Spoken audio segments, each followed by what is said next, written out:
안녕하십니까. 국민의힘 최보윤 의원입니다. 지난 7월 3일 제22대 국회 첫 대정부 질문 과정에서 더불어민주당 김병주 의원은 한덕수 국무총리에게 질의하며 정신 나간 국민의힘 국회의원, 정신이 나가도 한참 나갔다라고 반복해서 발언하였습니다. 이어 당시 사회를 보던 주호영 국회 부의장이 김 의원의 발언에 대해 사과를 요구했지만 끝내 거부하였습니다. 김병주 의원이 말한 정신나간이라는 표현은 정신장애인을 비하하는 장애인 차별적 표현입니다. 지난 2021년 정신시청각 지체장애가 있는 당사자 5명이 장애인에 대한 차별적 표현을 한 전 현직 국회의원 6명과 당시 국회의장을 상대로 손해배상 청구 소송을 제기하며 국회의장에게는 국회 규칙인 윤리실천규범에 대해 장애인 모욕 발언 금지 규정을 신설할 것을 요구한 바 있습니다. 당시 재판부는 정신분열, 외눈박이, 꿀먹은 벙어리, 절름발이 등의 표현은 장애인을 낮춰 부르고 혐오감을 일으킬 우려가 있는 표현이라고 인정하였고, 국회의원이란 사회적 편견을 반영한 언어 습관에서 누구보다도 먼저 인권 존중의 가치를 세우고 실천하는 데 앞장서 모범을 보여야 한다며 국회의원들을 꾸짖기도 하였습니다.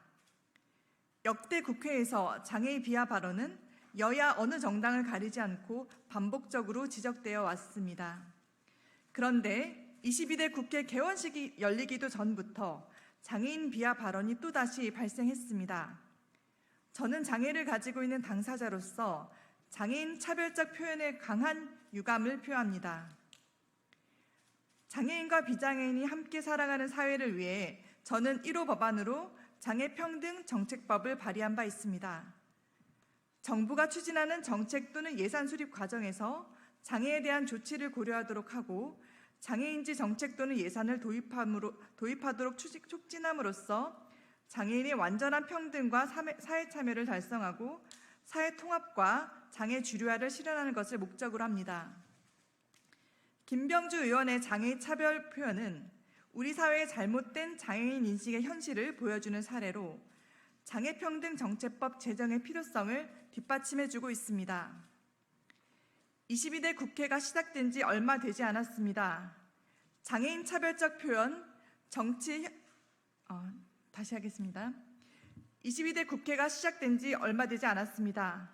장애인 차별적 표현, 혐오적 표현이 다시는 반복되어서는 안 되며 국회의원 윤리실천 규범에 장애인 차별, 혐오 발언 금지 규정을 신설할 것을 촉구합니다.